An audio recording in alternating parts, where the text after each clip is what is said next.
this is your host, Julia Napini. I am a clinical and forensic social worker who owns a counseling practice and a consulting business. In this show, we discuss the challenges of being successful in business while maintaining your integrity and staying true to yourself. Join me while I interview other professionals and share insights from life and experience.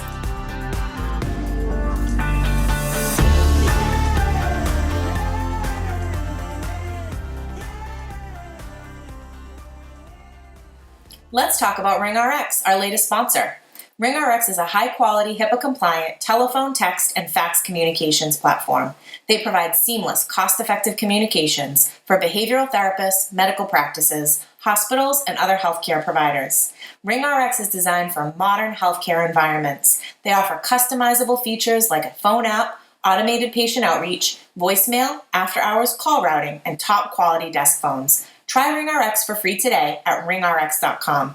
And if you sign up using the code CLIMB, you'll get 15% off your monthly bill forever. Conditions apply. Hello and welcome to another episode of the Compassionate Climb podcast. You guys, I am pumped. This is the magic of social media right here. We can follow other people that are doing incredible things. We can learn about their journey through what they share in their podcasting. And then we can reach out and connect and do a podcast swap. So today I have the Entrepreneurial Therapist with me here, Danielle Swimm, and we're going to talk about scaling beyond one-to-one therapy and also the life of group practice owners and juggling all the things. So welcome, Danielle. Thanks for being here. Thank you for having me. I'm so excited to be on and to chat with you. I love talking to you. You have so much knowledge. So I'm just very happy to be here. I appreciate that. Likewise, it was really fun to be on your show. I'm excited to hear that episode back. I feel like we covered some good ground, but we have a lot in common, but I'm also learning a lot through the content that you put out there, what you share, and your show. I'm an avid listener. So please give the audience, those that don't know you, some background on what you do and some of the contributing factors that got you there. Yeah, so I host the Entrepreneurial Therapist podcast, which is a weekly episode primarily for therapists, but I also have dietitians that listen, personal trainers, and I have a group practice in Annapolis, Maryland. It's just me and another associate, so it's a smaller group practice. And then most of my time is spent in the consulting work that I do for therapists. So I do one-to-one coaching, I have a course, and I have a mastermind. And I spend a lot of my time helping therapists fill their private practice. And in the past couple years, we've added the mastermind, which helps therapists scale. Once they're full in private practice, a lot of our questions are, what's next? What do I do next? How do I see less clients? We spend all this time figuring out how do we get more clients, and then we have all the clients and we're figuring out how do we do less clients. So that's what I've really focused the past 2 years on, is building out a program that can answer those questions, because I had to figure all of that out myself. And I'm really passionate about it because it's always changing. So it's very exciting and new. And so, yeah, I just love what I get to do. It's a fun balance between, motherhood. I have a 5-year-old, and then at work, I just get to do really cool things. I get to talk to cool people like you. And it just really lights me up with what I get to do. Yeah, and it shows. It's infectious, that energy. And we were talking before about how important it is for us to be able to really show up as our best selves. And you talk a lot about the things that you do to ensure that you are doing that. And one thing that I love the most about your journey is how much you incorporate motherhood and how much of a priority that is, and how you have really created a life around your daughter. I can relate. So it sounds like you've done really well despite some challenges. So I give you a lot of credit for that.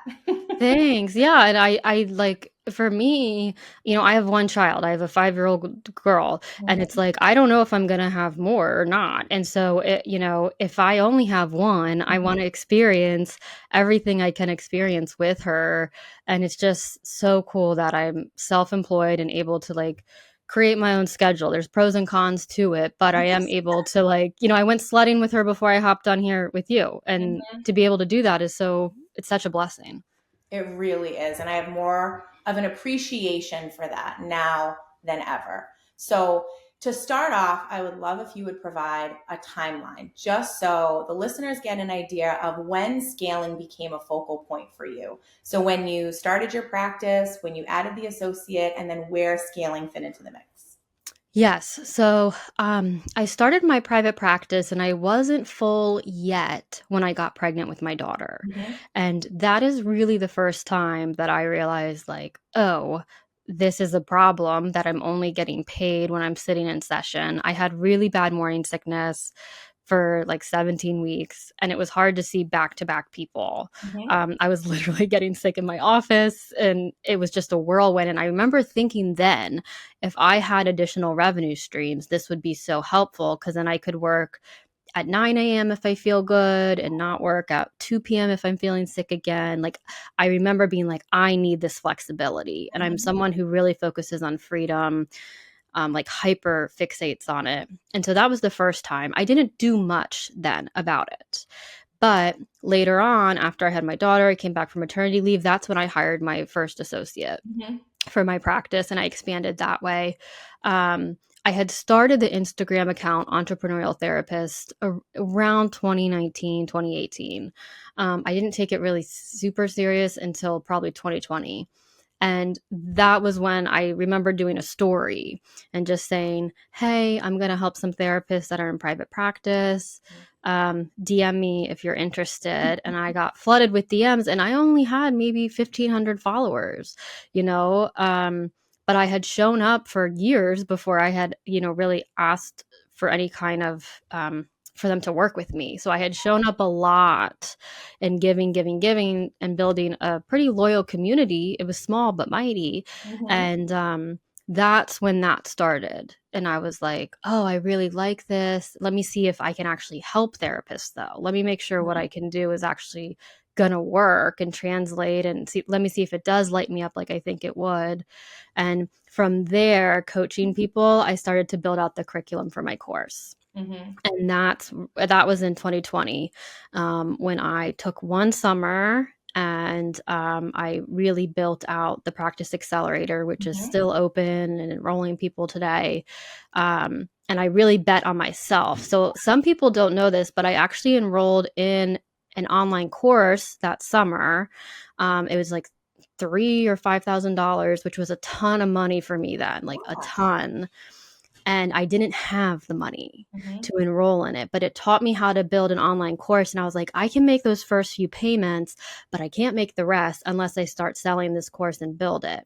So it put all this pressure on me, because I was like, I don't want to go into credit card debt for this. Mm-hmm. So it put pressure on me to build the course and to sell it within like this 12-week window. Yeah. And I did, and I sold enough where I was able to pay off the program that taught me how to do it. Yeah.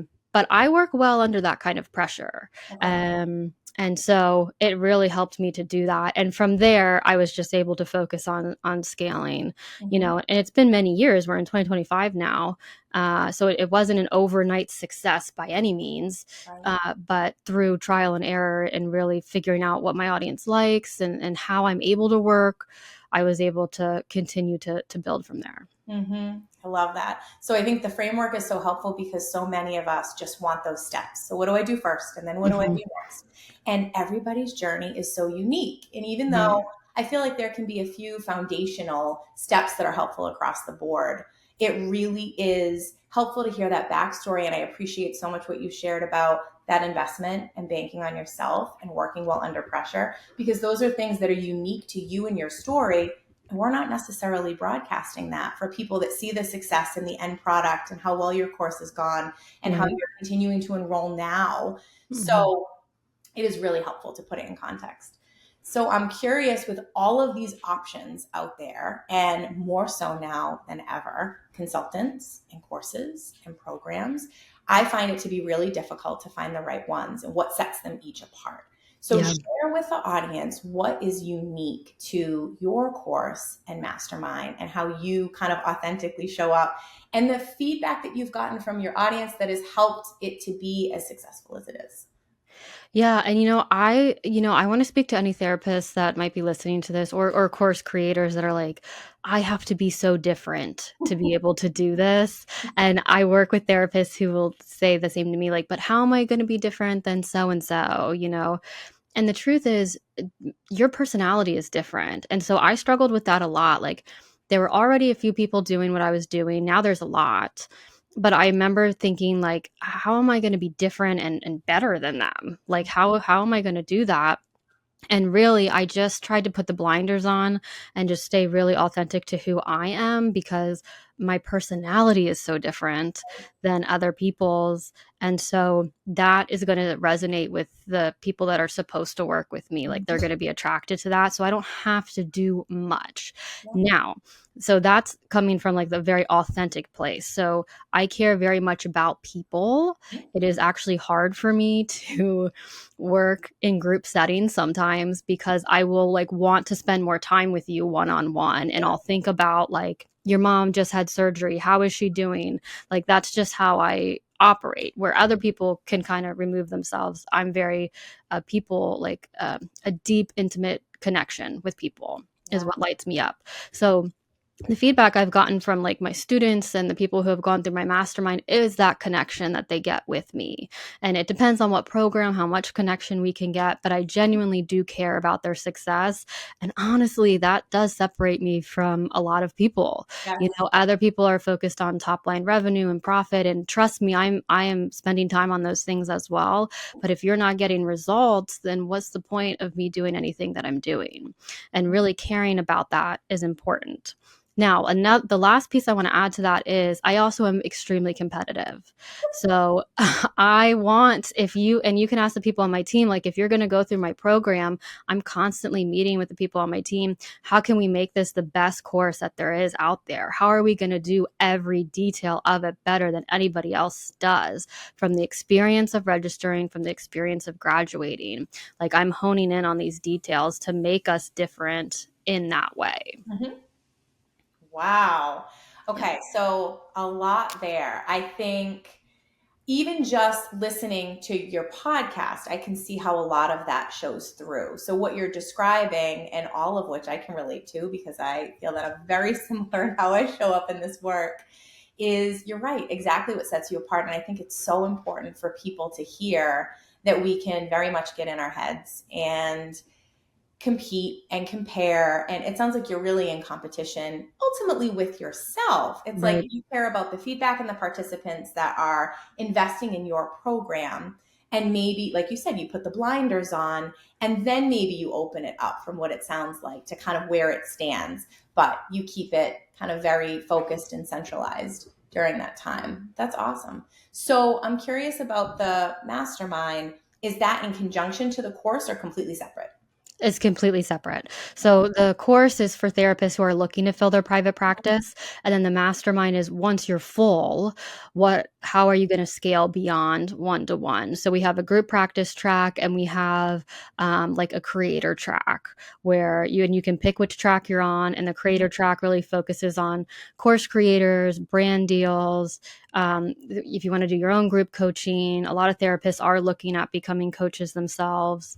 And so we really like hone in on that, and try to teach it with like the most updated information. Yeah. And yeah, I focus on, I don't know if you've heard these results, but or these statistics, but their statistics are so low of people who sign up for online programs and actually complete them. And so I really focus on, like, I'll go in and see who's doing what. And I focus on the accountability of, are they showing up? And if they aren't, why? And we do it in a loving way, of course, but people will pay for accountability, because you can find out almost anything online now, chat GPT and AI. But if you can hold your people accountable, I want really high results to make sure that if you just paid me money, I want to make sure that you are following through with that. And that builds up trust within them as entrepreneurs, which will give them success down the road. Mm-hmm. Oh, for sure. Mm-hmm. Yeah, and I think the other piece is you mentioned team. And so I think it's so important to break down, if you're open to it, that what we see on the surface is obviously you're wearing all of these hats and you have these multiple income streams and you're managing a lot and still able to show up in your family life and personal life. And so I have had to accept that help is a beautiful thing. and that Mhm. we're not meant to do any of this in isolation, and that finding the right people can be invaluable. But are you open to sharing? So when you mention your team, like how you found these people, what exactly are they doing, and how you stay in communication with them to ensure that the participants in your programs are getting the maximum benefit? Right. Yeah.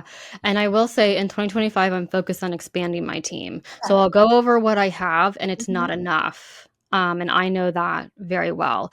So I didn't know who I needed on my team, honestly, until I started getting in the rooms. I signed up for my own mastermind to attend, and I would go on retreats where I would literally be in the same room with, 7-figure female entrepreneurs and just having dinner with them every night.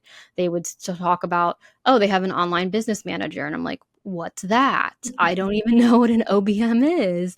And they told me this is what I need. And like, I need someone that's going to manage my online business. And so I do have an OBM, Lori, who's amazing. And so she manages basically the back end of Entrepreneurial Therapist. So if you do one-to-one with me, if you're in the mastermind, you have contact with Lori. Even if you're in the course, you have some contact with Lori. So she really handles like registering people, getting things set up. She'll draft my emails. I go in and tidy them up. She does all of these like back end admin tasks, but really managing the online business. So she's a big piece in it. And then I also have a community manager who will manage the online course. So Haley is a big role in the accelerator and answering questions in Slack. I'm meeting with her pretty regularly to talk about how are people responding in the course? What is she seeing that I'm not? How do we need to improve things? So I have those pieces, and I have a podcast editor as well, who will edit it and make sure it's nice and organized, upload it. And then for my podcast, my role, I really want it to be I show up, I record, and that's it. And I brainstorm the creative, I pick out the guests, but I don't want, how much work goes into a podcast. It's a lot. So I needed to have somebody else in that. And then in my group practice, I have an admin that deals with the admin side of our caseload. So I have those things. And at home, I do have someone who comes and cleans the house and does the laundry every other week, which is amazing. So I have that support there too. And I'm constantly looking for like, where are the points of tension where I am feeling tense and I need more support, or I shouldn't be doing this because it's not my zone of genius. And in 2025, that's really my focus, is stay in that zone of genius and allow other people to come in to support. Yeah, for sure. It's so helpful to hear. So I'm curious if you have tips for how to find the right people for the right positions, because I'm thinking each of these individuals, and you seem really happy with them, have a really vital role. Mhm. And you obviously have to, I'm sure, train them to some capacity, but you'd also be looking for someone that's coming in with a wealth of knowledge and some of their own systems and processes. So what's been the most helpful with that? Yeah, to find a good OBM, I would recommend referrals. Talk to other people who are doing what you want to do and ask them if they know of one.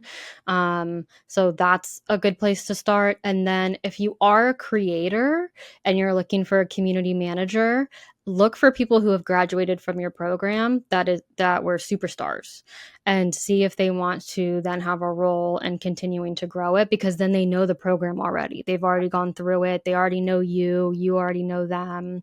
And that's the way I do it. I don't love to like cold just like put things on Indeed. I'm sure I will get to a point where I have to do that, but I just really haven't had to do that yet. It's all about they know so and so, and I'm connected that way, and that's how I end up hiring them. Yeah. Oh, that's great. And it sounds like it's worked well. So I'm thinking you have consulting and you have the group practice and you have the podcasts. And as somebody who has those same things in her life, I know that they all light me up in different ways. They can kind of fill you up and deplete you in different ways. Hmm. How do you find yourself shifting as you've added more things to your plate in terms of like finding space for all three?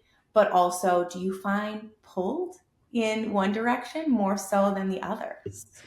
Yeah, I mean, it's like different seasons all feel pulled in one direction.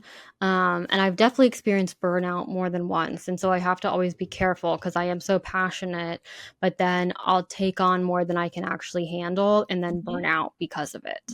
So I have to be careful around everything. But I do love, like right now, I'm feeling very passionate about the course and the mastermind. Like those really light me up, and we're getting better systems with the podcast because things have been growing with the podcast, which is great. And it's a lot to manage at the same time when I have people asking to come on, like just a better system with that, about how do I vet people to come on and how do I get even better guests and how do I make sure I'm staying very creative with my solo episodes and coming up with good content. Podcasting for me can sometimes be a mind game because it's not direct feedback. On Instagram, I can post something and my audience will immediately tell me, we love this, we want more of this. Podcast, it kind of goes out and you don't really hear direct feedback right away, sometimes at all. You can see the downloads go up, and sometimes I'll get emails or DMs about they love this episode or that. And so it just helps when I'm talking to listeners and I can get that data about they like this. And then that lights me up to want to do more of it. Absolutely. So with the group practice, like how much of your week is client-based and time with your other clinician and admin? Yeah, so it's not much. I only see currently it's like 5 clients a week, 5 therapy clients. And then we'll have like maybe a monthly meeting where we go over just how things are going. And I made a tough decision. It was probably a year ago to not expand it. Like I was like, I could hire somebody else and I could do this and this. And I know how to do it and I teach other people how to do it. And I think it would go well. Like I could hire someone and grow that way. But I made that commitment. I'm like, not till my daughter starts kindergarten. She's in preschool, and I just was like, when she starts full day school, I will then decide what I want things to look like in that area. And it felt really good to just pause it, and I can focus more on content creation. I mean, I still have a group practice, but it just doesn't require a ton of my weekly time or energy. No, that's great. And you were very conscientious about that. And it can be picked up at any time, but it's there and it's solid. So I know from listening to you how organized you are. I'm curious how you structure the week. Do you have set days for more of the consulting and then the podcast recording and your clients, or do you mix it up? Yeah, I'm organized from like a trauma response. Like, I don't know if it's healthy, but I am organized. I mean, I try to be. I don't have set days, except I try to do Wednesdays for content. Like I'll record a solo podcast episode on Wednesdays. I'll create a reel. I'll make sure my newsletter for Thursday is looking okay. So I try not to be in meetings as much on Wednesdays. But so far, my routine is very much my mornings are blocked out so that I love to go to a coffee shop. I pick up on other people's energy like really deeply. And so if you put me alone in an office all day where there's nobody else around, I start to get drained. And so if you put me in a coffee shop to start out my day and I can pick up on the other, solo people on their laptop and I'm like, oh, they're working hard. And I unconsciously just pick up on that and I'll work harder. And then put me in an office where I'm doing either in-person or virtual meetings. But that tends to be my flow, is like Wednesdays are content and then 12 to 4 the rest of the days are meetings. And my mornings are protected to do the more creative stuff. Or if I'm feeling a little wonky energetically, then I go to like a yoga class or do something else that I need to recharge. I love that. That's brilliant how you divide the day up and you know yourself well enough that being around people is going to charge, like fill you up. But also, I think it's knowing what tasks are best to be completed at what time of day. In the morning to be creative and really capitalize on that, and then maybe save the meetings for later. So that's really helpful. Have you ever done the human design reading? Yes. Okay, so that's diet.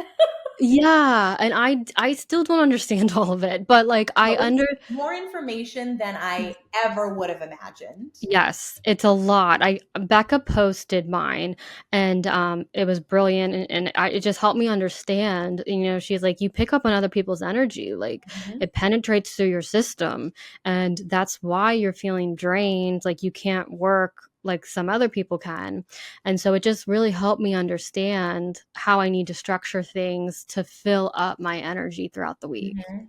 So helpful. I will go Yeah. back and review mine and then put some of that into I practice. need to review mine. I'm just thinking yeah, I was thinking the same thing. So I'm thinking kind of from one multi-passionate to another. For those that are listening, and if they're maybe at an earlier stage of their journey where they have kind of taken one track and they're considering adding something else, what tips do you have maybe now reflecting back from where you are to help people make the right decision? I don't know about you, but for me, a lot of opportunities would present themselves, and I would see the possibility that I have the skills and the capability to do something, so I would take it on and do it. And it Mhm. didn't necessarily mean that it was the right move for me at the time.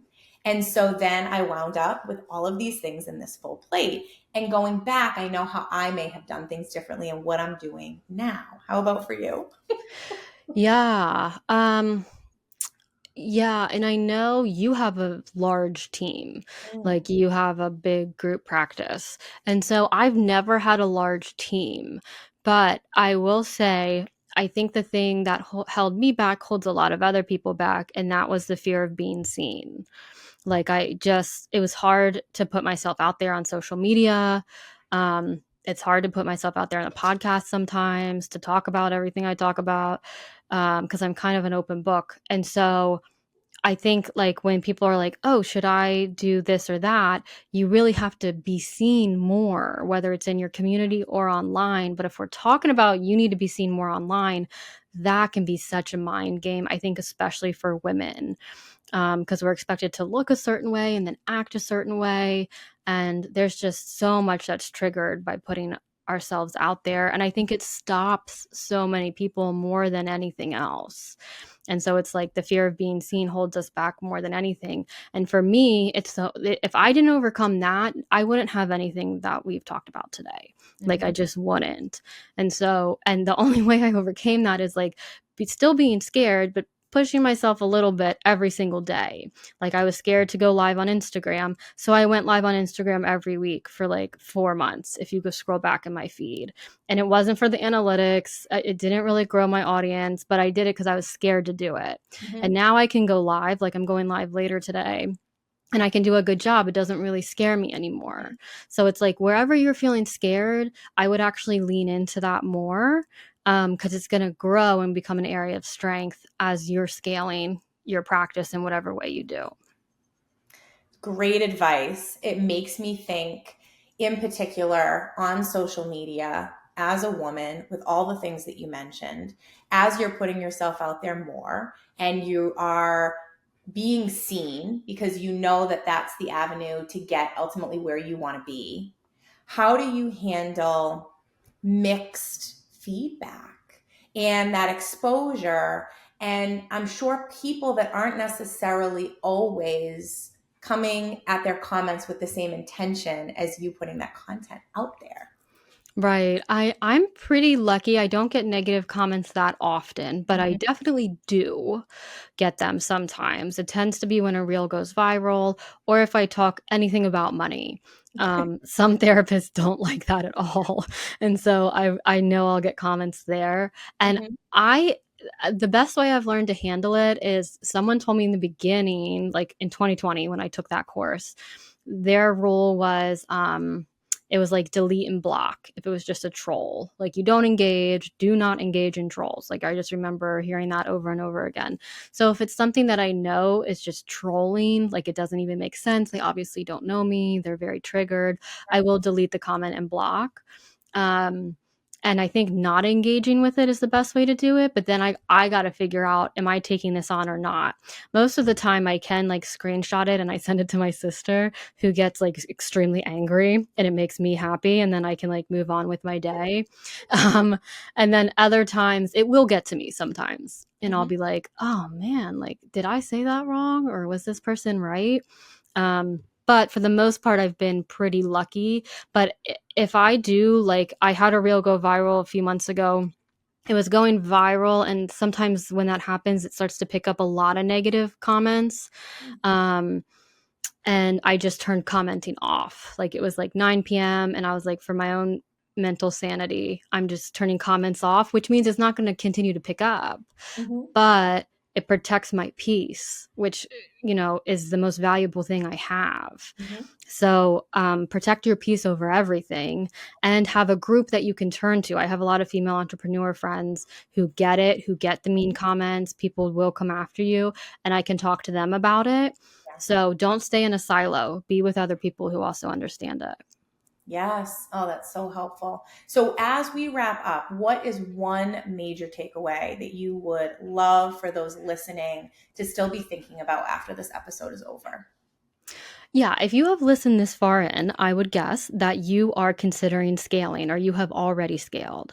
And what I really want you to take away is there's honestly no real reason why I should have quote unquote scaled.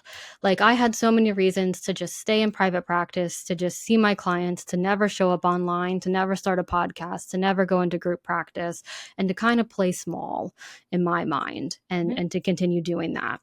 And so there were 1,000 reasons to not go bigger, and I just needed one. And it was just on my heart. Like, I couldn't explain it to anyone as to why I was supposed to do it. I still can't. But I knew if you just have that on your heart, that you're supposed to go bigger in whatever way that looks like for you, just go for it. Like, just tune everything else out, put your blinders on, and show up, find your people who are going to help you along the way, and go all in, because it's so worth it if you do. Well, we're all so grateful that you did. So thank you for sharing the insights, a little bit more about your journey. And hopefully this was inspiring for those listening that are considering maybe taking some of those steps or transitioning out of strictly just the one-to-one model. There are endless possibilities. And I love anybody who has taken this degree of being a mental health professional and really leveraged it, because we come to this space with so many skills, and the opportunities are really endless. And I didn't get that message in graduate school. I don't know about you. Right. So I feel like we're really taking that and running with it, and it's a beautiful thing. So thank you so much for being on the show. I will include your show notes, the best way for people to find you if they are interested. Yeah, you can check out my podcast, the Entrepreneurial Therapist podcast, and then come hang out with me on Instagram at Entrepreneurial Therapist, DM me, and we can connect there. Awesome. Thank you so much. Thank you, Julia.